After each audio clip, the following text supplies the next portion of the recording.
처음부터 끝까지 완벽하게 제 것으로 만드는 데 노력을 했어요. 열심히 하겠다고 목표를 잡는 거랑 그렇지 않은 거랑 확실히 성취도의 차이가 큰 것 같아요. 자기 스스로 극복하고 자기 스스로 노력을 해야 되기 때문에 그러니까 계속 노력을 해서 그 가능성을 점점 높일 뿐이지. 놀지 않고 절대로 공부만 한다는 생각을 가지고 공부만 했습니다.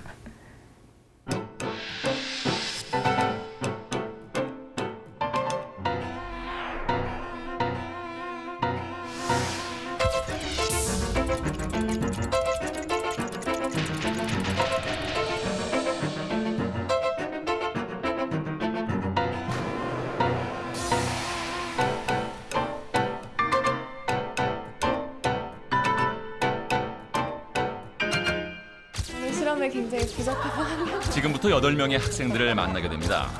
모두 올해 대학에 들어간 새내기들인데요. 공부 하나만큼은 둘째가라면 서러워할 실력파들입니다.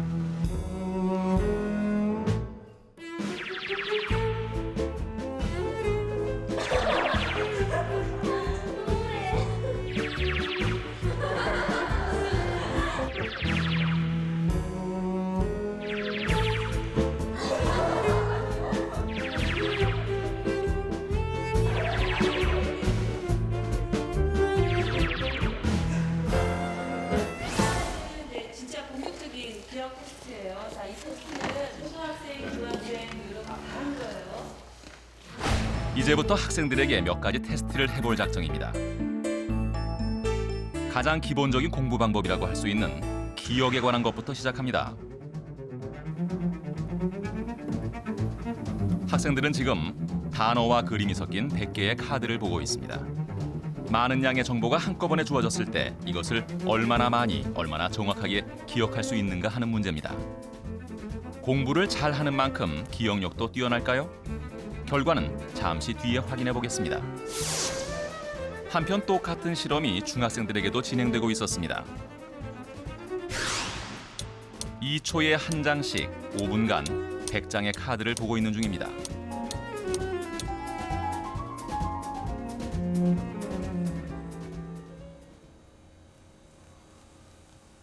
순서 없이 섞여 있는 100장의 카드를 본 후 그 자리에서 바로 기억해 보기로 했습니다. 평소 학교에서 하던 공부와는 상관없어 보이는 문제인데요. 학생들은 얼마나 기억해낼 수 있을까요? 37명의 학생들이 기억해낸 것을 평균으로 알아보았습니다.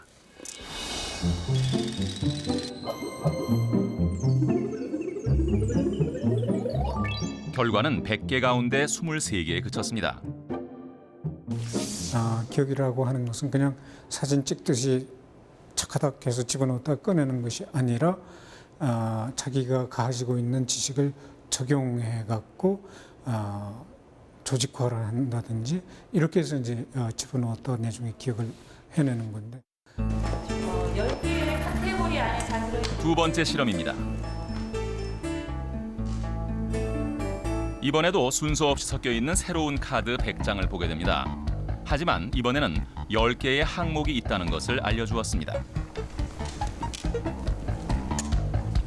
그리고 답안지에 미리 10개의 항목을 적어서 나누어 주었죠.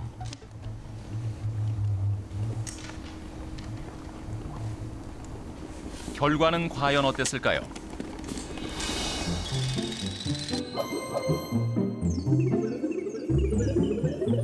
100개 중 40개 정도를 기억해냈습니다. 두 번 다 100개의 카드를 기억하는 테스트였습니다. 두 번째에는 단지 항목별로 기록할 수 있도록 했을 뿐인데 결과는 상당한 차이를 보였습니다. 어떤 학생들은 기억해낸 양이 2배로 껑충 뛰어올랐는데요. 학생들의 얘기를 들어보겠습니다. 2차는 나눠서 외워가지고 더 잘 떠올랐던 것 같아요. 그 과일 관련된 거 기억하고 학용품 관련된 거 기억하고 하면서. 분류화해서 암기를 하니까 본인은 어떤 것 같아요? 네, 더 잘 외워지는 것 같아요.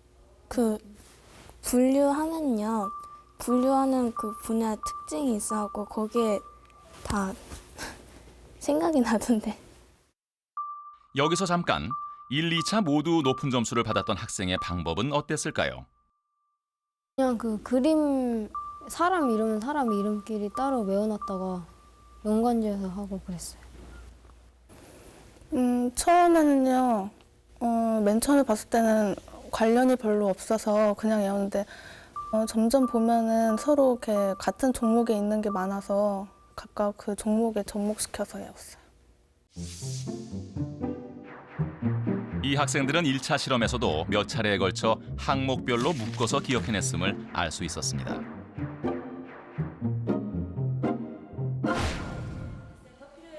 여기서 처음에 등장했던 8명의 학생들에게 돌아가 볼까요?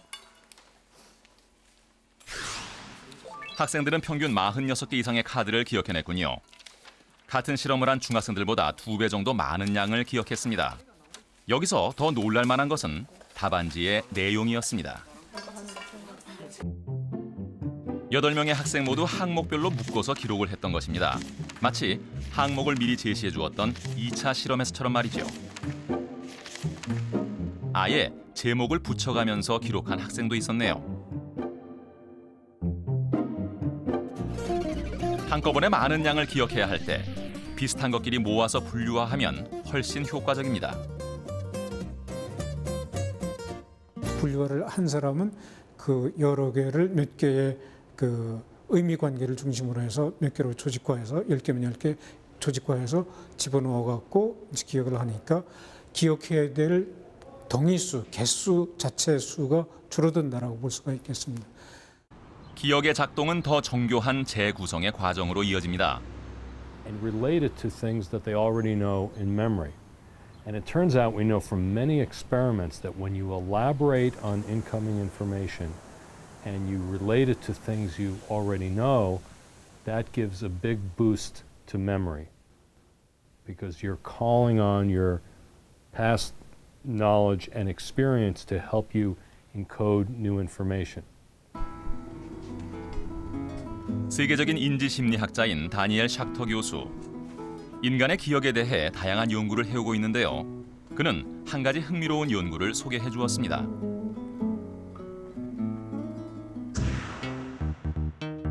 단순한 문제를 주었을 때 뇌의 반응인데요.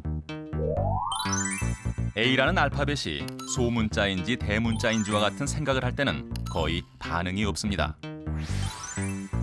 하지만 추상어인지 구체어인지를 생각할 때는 전두엽과 해마의 활동이 활발해진다는 것입니다.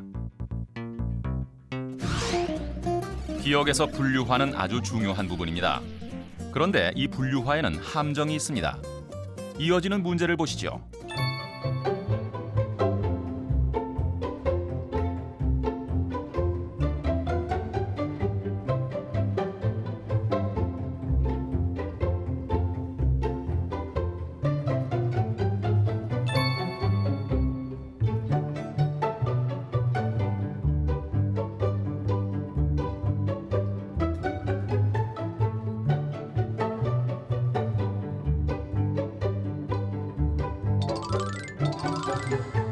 같은 색도 글자로 읽었을 때 속도가 훨씬 느리지요?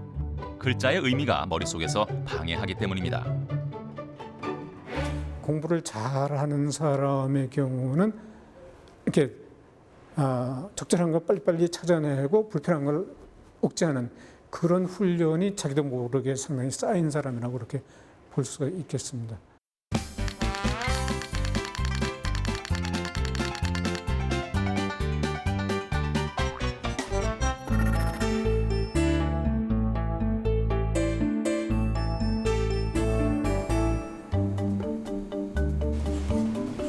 이번에는 바둑으로 실험을 해보기로 했습니다. 바둑기사 김지석 4단과 바둑에 대해서 지식이 없는 대학생입니다. 두 사람은 동시에 게임 중인 바둑판 형세를 외우고 있습니다. 같은 내용이지만 그것을 기억하기까지의 과정은 다르다는 것을 확인해 볼 작정입니다. 방금 본 바둑판 형세를 복기하도록 주문하자 두 사람의 기억이 눈앞에 드러나기 시작합니다. 김지석 4단은 꽤나 여유 있는 표정으로 정확하게 기억해냈습니다. 어떻게 이 많은 것을 기억할 수 있는 것이죠? 바둑을 처음 접하시는 분은 잘 모르실 수도 있겠지만 저희가 봤을 때는 익숙한 모양도 뭐 몇 가지 있었고요. 그리고 외우기 쉬웠는데 그냥 무작정 외웠어요. 패턴 같은 거는 잘 모르겠어요. 김지석 4단은 어떤 방법으로 기억했기에 이토록 정확하게 복기해낼 수 있었을까요? 고수인 경우는 100여 개의 알을 봤어도 그 100여 개의 알이 몇 개의 그룹으로 몇 개의 패턴으로 이렇게 인식이 될 것입니다. 그러니까 예를 들어서 100여 개의 알이지만 10개의 패턴으로 이제 인식이 될 수가 있지만 초보자의 경우는 그 100여 개의 알이 100여 개의 알 그 자체로 들어오니까 그 많은 것을 다 기억하려고 하니까 기억이 잘 안 된다라고 볼 수가 있겠습니다. 두 번째 실험에서는 아무 의미 없이 바둑알을 놓았습니다.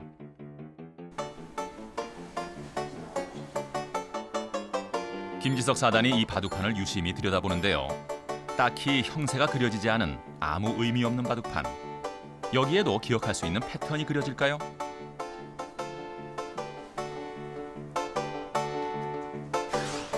어째 두 사람의 표정이 엇갈리는 것 같습니다. 난감한 표정의 김지석 4단과 담담해 보이는 김승리 양. 몇 알 놓지 못해 포기하고 마는 김지석 4단. 오히려 김승리 양이 조금 더 많이 기억해냈습니다. 그러니까 만약에 어떤 숫자를 외우라고 할 때 뭐 13579 이런 식으로 돼 있으면은 외우기 훨씬 쉬울 때는 뭐 아무 의미 없이 그냥 계속 뜬금없는 숫자가 계속 나오면은 그러니까 그런 느낌이었어요. 의미를 읽을 수 없다면 기억은 힘을 쓸 수가 없습니다. It can be done. You can memorize nonsense syllables, nonsensical information, meaningless information, but typically it doesn't produce very good memory. So the important point is that good memorization follows from good comprehension. The two are very closely related. 다시 공부 이야기입니다. 최선의 기억은 이해로부터 시작된다는 원칙은 공부에 그대로 적용됩니다. 학생들은 그 포인트를 정확하게 알고 있었습니다. 뭐 암기 과목이라고 할지라도 저는 기계적으로 달달달 외우는 건 아니었어요. 그래서 최대한 이해를 하려고 노력하고 어려웠기 때문에 더욱더 저는 이제 이해가 안 가면은 항상 다 이해를 하고 넘어갔던 것 같아요. 그러니까 막혔으면은 이걸 넘어가면 나중에 정말 힘들 거다. 뭐 틈만 나면 다시 또 머릿속으로 또 생각하고 그러는데 결국에 안 되면은 뭐 답지도 한 번씩 쳐다보고 뭐 그래도 이해도 안 되면은 선생님한테도 한번 여쭤보고 여러 방면으로 해서 알 때까지 이해할 때까지 이해가 돼야 암기가 되기 때문에 저 한 80% 정도는 이해에 중점을 두지만 이해가 안 되는 것은 암기를 해야 하기 때문에 그 나머지 부분만 암기를 하는 편입니다. Yeah, good memorization will result from comprehension. If you really understand it well, that's the first step toward memorizing well. 좋은 이해가 좋은 기억을 만든다는 사실. 그리고 한 가지 더.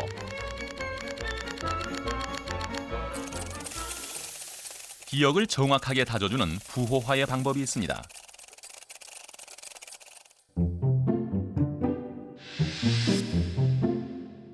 부호화의 방법은 배우들에게 듣는 것이 가장 빠릅니다. 이제 내 과거의 어떤 경험이잖아요. 그러니까 그 경험을 그려보는 거예요. 내가 이 방에 있었고 어떤 이 남자가 떠났고 내가 방을 혼자 계속 왔다 갔다 했고 창문으로 갔다가 커튼을 열었다가 이런 것들을 내가 했던 동작으로 기억하는 거예요. 예, 그러니까 자기한테 일종의 마인드 컨트롤을 하는 거죠. 그러면서 외우기도 하고 그것도 굉장히 좋은 방법이었고요. 추상미 씨가 자신이 공연했던 연극의 대본을 보여주었습니다. 무려 8페이지나 되는 긴 대사가 있었는데요.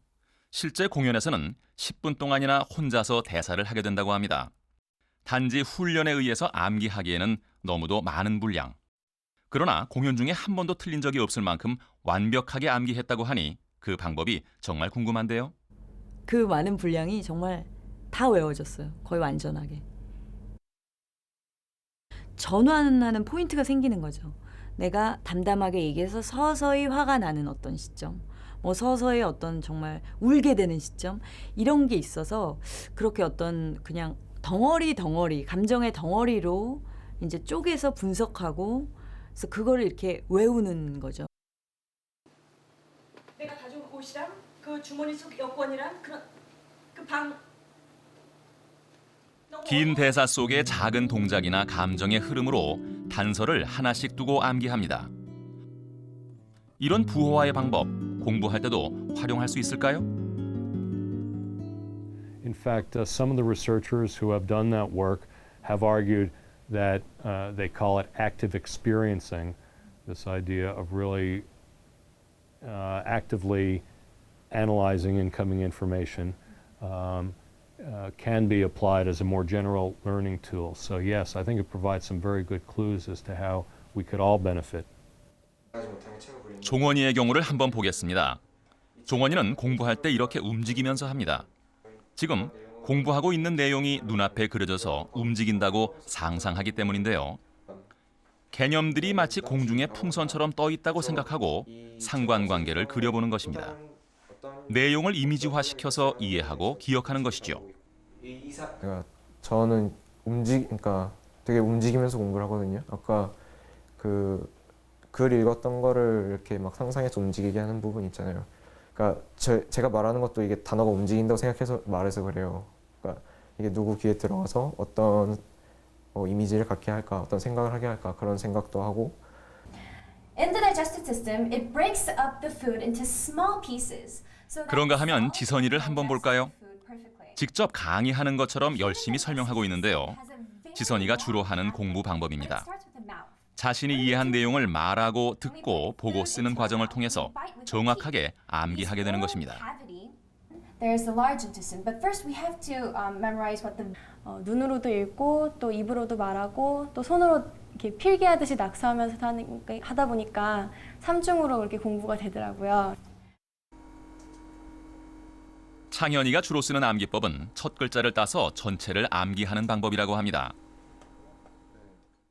그런 식으로 한 번만 성공을 하면 정말 딱 그게 다 외워져요. 왜냐면 첫 글자를 다 외웠으니까 그럼 첫 글자가 뭘 의미하는지 알면 되니까.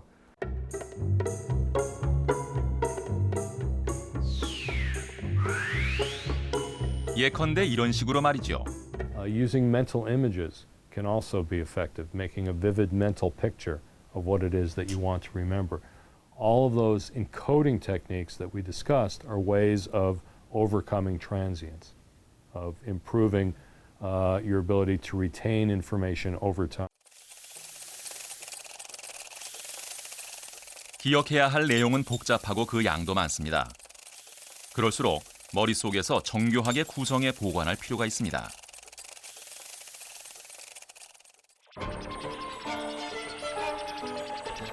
이번에는 기억의 또 다른 얼굴, 망각에 대한 이야기를 해볼까 합니다. 먼저 간단한 문제 하나를 보여드리겠습니다.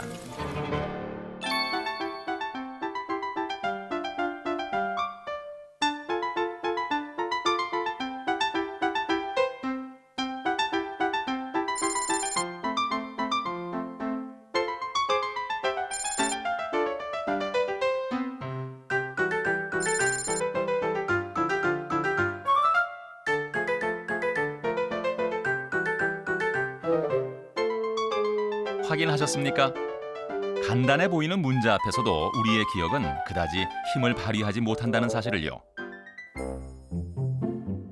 최초로 인간의 기억 능력을 과학적으로 연구한 헤르만 에빙하우스. 그가 밝혀낸 수많은 이론 중에 망각에 관한 내용에 주목할 필요가 있습니다.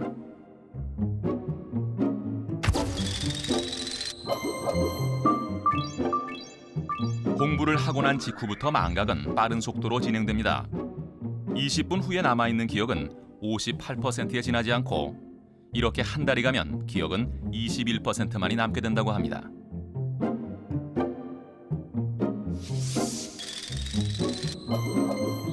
그러나 이 그래프는 반복에 의해서 바꿀 수가 있었습니다. 일정한 간격을 두고 한 달간 반복 학습을 하면 기억은 처음 상태 그대로 유지됩니다. 효과적인 반복이 망각을 이겨낸 것이죠.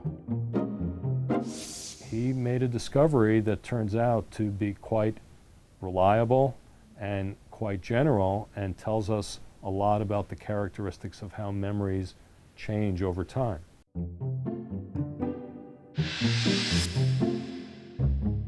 효과적인 반복에 관한 이론은 최근에도 여전히 주목받는 내용입니다. 공부한 내용을 기억하기 위해 복습을 할 때 기왕이면 효율적인 주기를 활용하면 더욱 좋겠지요. 기억이 오랫동안 지속될 수 있게 하는 방법. 일정한 간격을 두고 복습해주는 것입니다.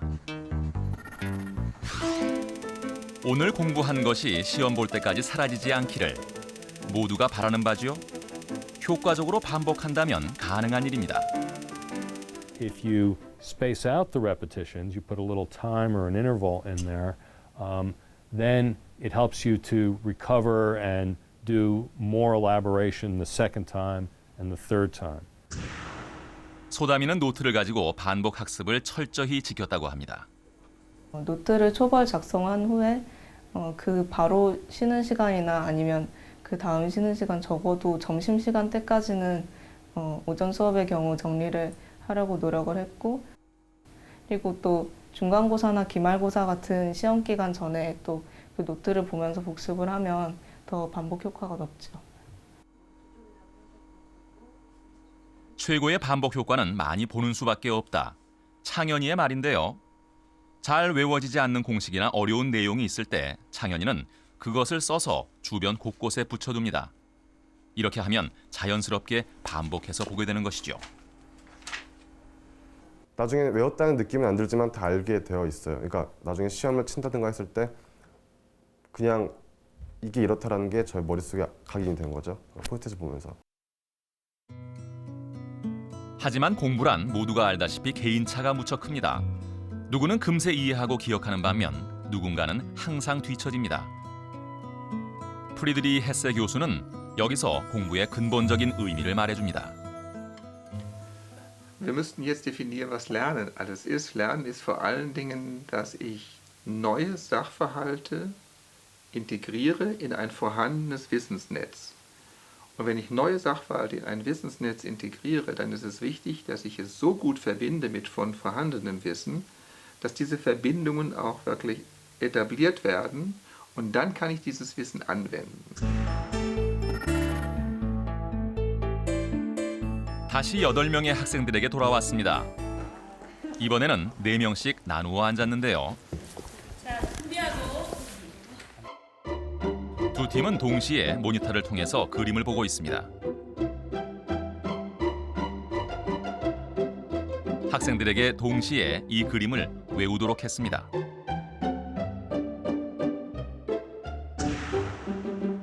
같은 그림이지만 두 팀에게는 각각 다른 제목이 주어졌죠.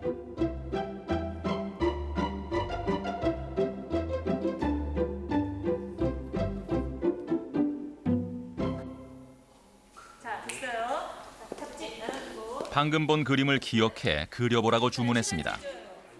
그림을 떠올리는 것은 그리 어려운 일이 아니었습니다. 하지만 이 그림이 얼마나 정확한지는 좀 더 두고 봐야 할 것 같습니다.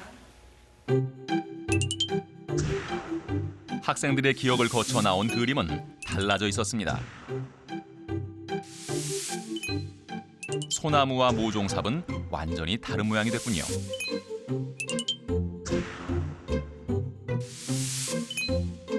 총과 빗자루도 묘하게 구별되지요. 숫자는 7과 4로 나뉘어졌고 알파벳 S와 숫자 2도 뚜렷하게 그려졌습니다. 소나무 아이 있지 않았냐 뭔가? 그게 있었는데. 아 그래 나무. 자기가 그린 그림을 보고도 무척 흥미로워하는 모습인데요. 내가 잘못 기억하고 있는 걸까 하는 생각도 잠시. 기억력에는 문제가 없습니다. 뭐뭐였는지 기억나요? 한번 읽어봐요. 뭐뭐였던. 이 초생달, 소나무, 모래시계, 총 맞나? 나팔? 이게는 배의 방향 조정 키. 이렇게. 이거 글씨 길어서 외웠어요. 이 똑같은 거 옆에 친구한테 주고 뭔지 한번 물어볼게요. 한번 들어봐봐요. 예. 팔. 팔. C, 모종삽, 탁자, 빗자루, 태양. 학생들이 본 그림은 주어진 제목의 이미지와 결합되면서 서로 다른 모양으로 기억됐습니다. 새로운 정보는 자신이 기존에 갖고 있던 기억과 결합된다는 것을 확인한 셈이지요. 이게 아니라 반대잖아요. 이 초생딸 소나무 창문과 커튼 강낭콩. 이게 강낭콩이 아니라 뭐야 쟤네는? 강낭콩 맞을까? 그러니까 니네 얘네가 이게 뭐지? 카누. 모래시계 7. 총.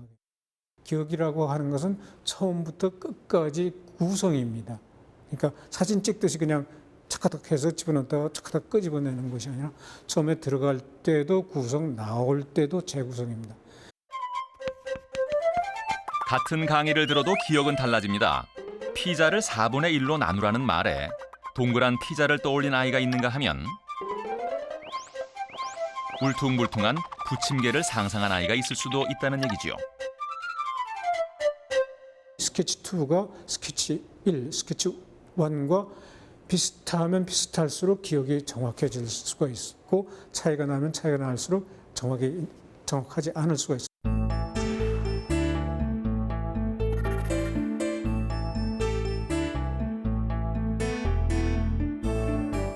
사전 지식의 역할이 어떻게 나타나는지 또 다른 실험을 통해서 알아보기로 했습니다.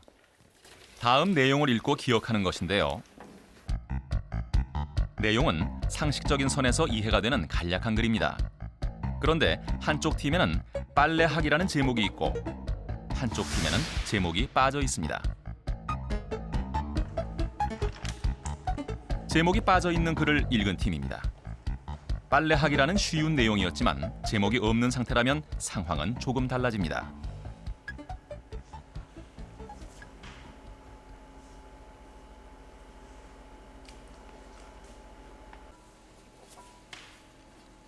기억을 끄집어내는데도 시간이 좀 걸리나 봅니다. 제목은 내용을 파악하고 기억할 수 있는 틀과 같은 것입니다. 그것이 없는 상태에서는 의외로 무척 난감함을 느끼게 됩니다. 기억도 잘 되지 않습니다. 학생들은 어땠을까요? 그러니까 처음에 읽었을 때는요. 이게 뭔지 몰랐는데 읽다 보니까 분류하고 기계에 넣었다 기계를 쓰고 다시 분류한다니까 아 빨래구나 그걸 떠올리면서 다 맞네 이렇게 해서 어땠어요? 서은이는 빨래라는 게 알았어요? 저는 빨래보다 청소로 기계 하길래 청소기 정원이는? 저는 분리수거하고 재활용이라서 했거든요. 그러니까 종이를 받아들고 이제 위에 제목에 세탁하기라는 제목이 있었죠. 읽으면서 어떤 느낌 들었어요? 신기부터. 그런데 이 팀에서는 재미있는 상황이 있었네요. 제목 못 봤어요. 제목 못 봤어요. 얼마 읽었거든요. 네? 절로 가.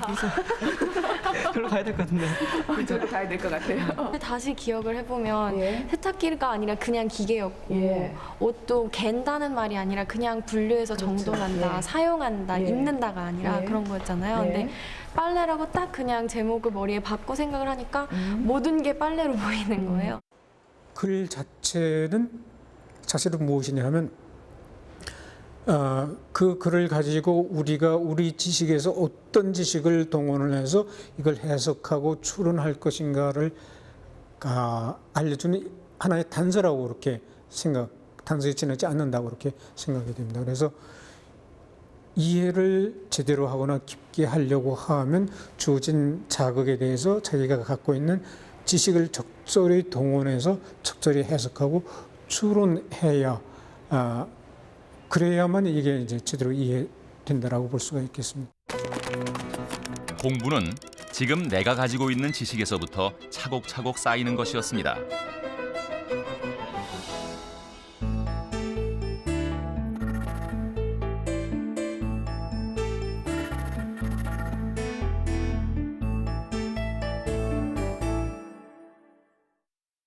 사전 지식이 중요한 이유는 앞으로 얼마나 많이 배울 수 있느냐, 얼마나 고급 지식을 쌓을 수 있느냐를 결정하기 때문입니다. 야구부 학생들과 피아노과 학생들이 함께 최근에 있었던 프로야구 경기를 보고 있습니다.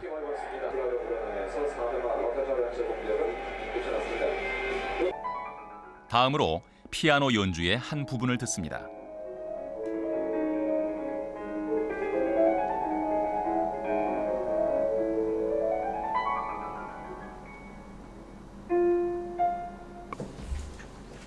방금 본 야구 경기에 대해서 또 피아노 연주에 대해서 학생들은 무엇을 얼마나 기억하고 있을까요?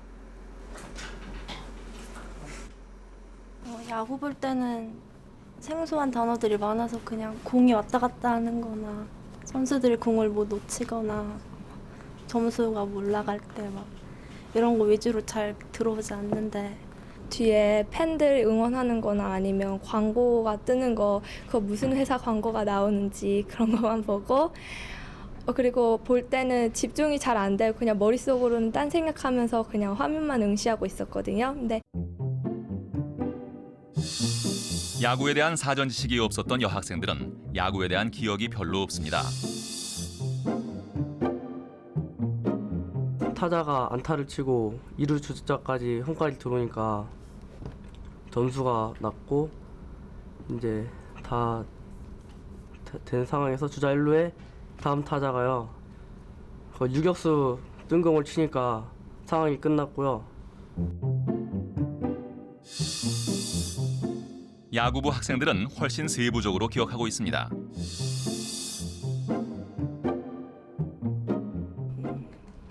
답을 쓸 때는 야구는 한 번에 기억이 났는데요.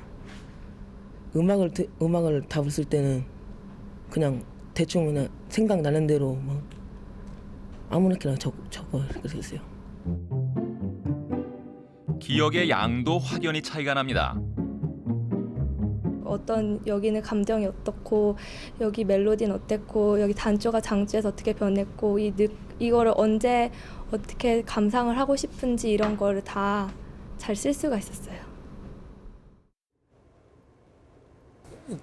인지심리의 그 냉엄한 원리인 빈익빈 부익부입니다. 그러니까 지식이 부족한 사람이면 정보 처리를 제대로 못해서 이해를 제대로 못하고 따라서 기억을 못하고 기억을 잘 못하니까 지식이 줄어드니까 그 다음 걸 이해를 또 못하고 이렇게 해서 계속해서 빈익빈으로 가는 반면에 지식이 많은 사람은 지금 주어진 정보 자극들을 많은 지식을 동원해서 잘 정보 처리하고 잘 조직화해서 기억하니까 지식이 늘어나니까 그 다음번에 이제 또 좋은 정보 처리를 하고 그래서 또 기억이 늘어나고 해서 빈익빈 부익부식의 그러한 원리가 이제 계속해서 적용이 되는 것인데 인지 세계에는 빈익빈 부익부라는 냉엄한 논리가 숨어 있었습니다.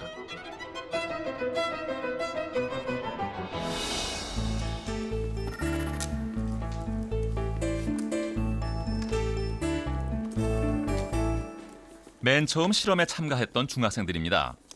앞서 2개의 실험에 이어서 3번째 실험을 진행했습니다. 이번에는 자신이 직접 단어 목록을 만들고 그것을 기억해내는 것입니다. 결과는 어떻게 나왔을까요? 50개의 단어 중 37개를 기억해냈습니다. 이 속에는 중요한 의미가 숨어 있습니다. 실험 1, 실험 2, 실험 3 3개 있는데 어떤 실험이 제일 쉬웠어요? 맨 마지막. 왜 본인은 쉬웠어요? 왜냐면요, 그게 처음에 제가 그 생각나는 단어 쓰고 그 다음에 외워서 그거 쓰는 거잖아요. 그러니까 제가 쓰니까요, 더 빨리 외워져요.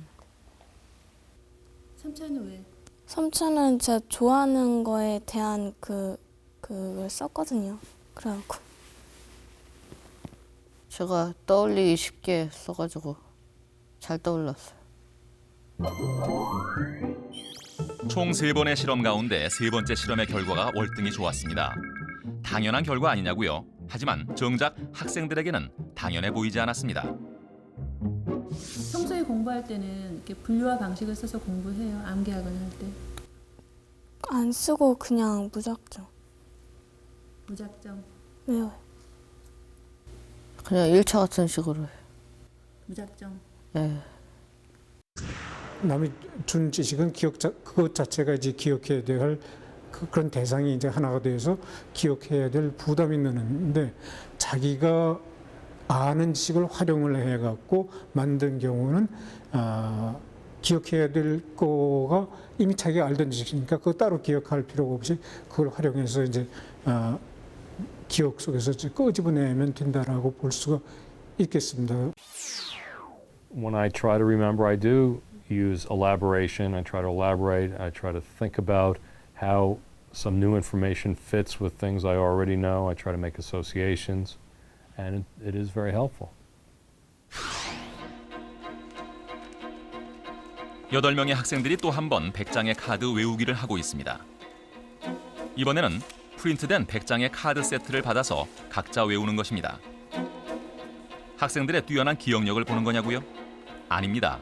어떤 방법을 쓰고 있느냐를 살펴보는 것이죠.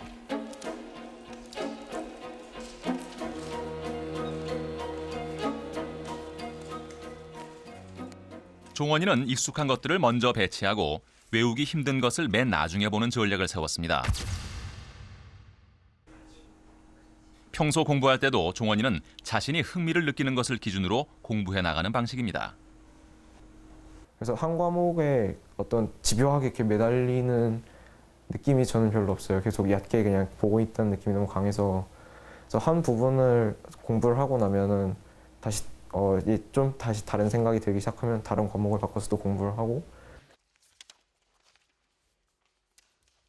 민재는 외우기 힘든 카드를 우선으로 배치했습니다. 어려운 것을 더 자주 봐야 문제를 해결할 수 있다는 생각에서죠. 평소 자기만의 학습 스타일을 찾아서 간섭받지 않고 공부하는 것을 좋아하는 민재. 표나 벤 다이어그램이나 그림 같은 걸 활용해가지고 정리하는 걸 굉장히 좋아하고요. 효율적인 걸 굉장히 좋아하기 때문에 남한테 물어서라도 공부 방법을 어떻게 하면 좀 더 빨리 공부하고 뭐 더 많이 외우고 이제 이런지 그런 방법들을 알아내는 데 신경을 많이 썼고요. 서은이는 자기가 좋아하는 것과 싫어하는 것을 기준으로 카드에 순서를 매겨 외웠습니다. 차분하게 정돈해가며 공부하는 서은이. 주변 상황보다는 자신을 되돌아보면서 꾸준히 공부해왔다고 합니다. 교과서에 있는 핵심 용어나 핵심 그런 포인트들을 노트에 따로 정리를 해요. 그래서 이동할 때든 그 노트만 가지고 노트를 보면서 기억을 하려고 암기를 하려고 해요. 신규는 항목으로 분류한 후에도 한 장씩 순서를 정해 세밀하게 외웠습니다. 공부할 때 따로 노트 필기를 하지 않는다는 신규. 교과서에다가 적기도 하고 문제집 풀 때는 문제집 빈 여백에다가 풀이 과정과 계산 과정을 적으면서 공책 쓰기가 번거롭고 시간 절약이 되잖아요. 저런 데다 쓰면은. 학원에서 듣는 거는 이미 학교에서 거의 다 들은 거고 혼자만의 시간을 많이 갖는 게 좋다고 생각해요. 혼자서 자습하고. 카드를 외우면서 창현이는 다른 사람의 암기 방법에 유독 관심이 많았는데요.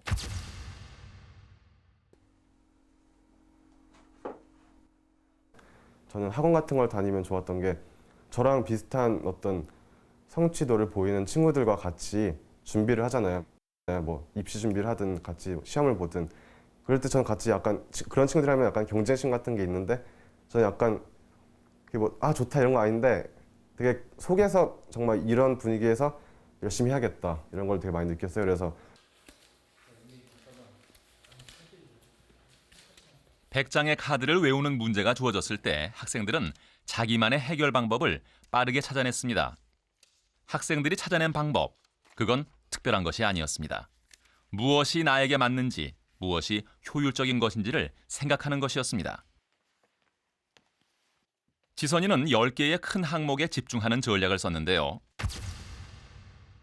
아주 중요한 법칙 3가지가 있어. 바로 멘델의 공부를 할 때 지선이는 자신의 활달한 성격에 맞게 열성적으로 말하고 표현하는 공부 방법을 찾아냈습니다. 분해되었다고 가정을 할 수가 있어. 빗면에서 물체가 미끄러져 내려갈 때 특별한 조건이 없을 경우에는 마찰력이 무시되겠지. 저 같은 경우에는 짧은 시간을 계획을 두고 아주 강하고 굵게 공부하는 습관을 가지고 있어요. 그래서 제가 짧은 시간 공부하는 만큼 열의를 가지고 공부를 할 때 굉장히 효율도 높일 수 있었고 또 단시간 내에 많은 양을 정복할 수 있었던 그런 장점이 있었습니다. 이 학습 전략을 메타인지 전략 그 방법을 스스로 만들어가면서 계속해서 새로운 방법을 가다듬고 새로 만들어가는 학생들이야말로 가능성이 있고 성공할 가능성이 있는 그런 학생들입니다. 그러니까 공부 잘하는 학생들에게는 뭔가 특별한 것이 있을 거라고 생각하곤 합니다. 그 비법은 바로 자기 자신에게 있었습니다. 지금 나에게 필요한 것이 무엇인지, 가장 효율적인 것이 무엇인지를 알고 자기만의 학습 방법을 찾아냈던 것입니다. 실험이 있은 지 2달이 지났습니다. 그 사이 학습 태도가 좋아졌다는 긍정적인 소식을 전해 듣고 다시 산본중학교 학생들을 찾았습니다. 그 사이 교복이 하복으로 바뀌었고 중간고사도 한 번 치렀다고 하는데요. 학생들의 공부 방법에 어떤 변화가 있었는지 알기 위해서 먼저 2학년 전체 400여 명에게 물어봤습니다. 나만의 공부 방법이 있냐는 질문에 대부분의 학생들이 그럴 때도 있고 아닐 때도 있다는 어중간한 답을 했습니다. 여기서 눈에 띄는 부분이 있는데요. 실험에 참가했던 2학년 7반의 경우 그렇다라는 명확한 답이 가장 많이 나왔습니다. 자기가 예상했던 것, 목표했던 것이나 아니면 1학년 때 성적보다는 꽤 올랐다라고 저에게 자신감을 표방하는 아이도 많았고, 실제 제가 그 성적표를 대조해 봤을 때도 아이들이 꽤 좋은 점수를 얻었어요. 2달 전의 기억 실험이 학생들의 성적 향상에 영향을 미친 걸까요? 사회. 그 과학이요. 그 한 번의 실험으로 참가했다는 그거 가지고? 그러니까 약간 달라진 거죠. 사회를 그렇게 해봤는데 사회를 세기별로 이렇게 나눠서 한번 외워봤는데요. 사회 점수가 높은 점수가 나왔어요. 전보다. 단 한 번의 기억 실험을 했을 뿐이었는데요. 도대체 무엇이 학생들을 변하게 한 것일까요? 제가 짐작하건데 그반 학생들은 내 인지 과정, 내 학습 방법에 대해서 좀 생각을 해봐야겠구나, 이런 전략을 쓸 수 있겠구나라는 생각을 하지 않았을까. 이제 그렇게 되고, 그러면서 이런저런 방법에 대해서 눈여겨보고 자기 학습 방법을 되서 살펴보고, 그러면서 당연히 학습 방법이, 공부하는 방법이 이렇게 향상되지 않았나, 이제 그렇게 생각됩니다. 그러니까 자신의 학습 방법을 스스로 모니터링하는 과정, 즉 메타 인지 형성은 과학이 설명하는 최고의 학습 방법입니다. 냉엄한 인지 세계를 정복하는 길은 스스로 학습 방법을 관리하는 능력이 생기면서부터 열리기 시작합니다.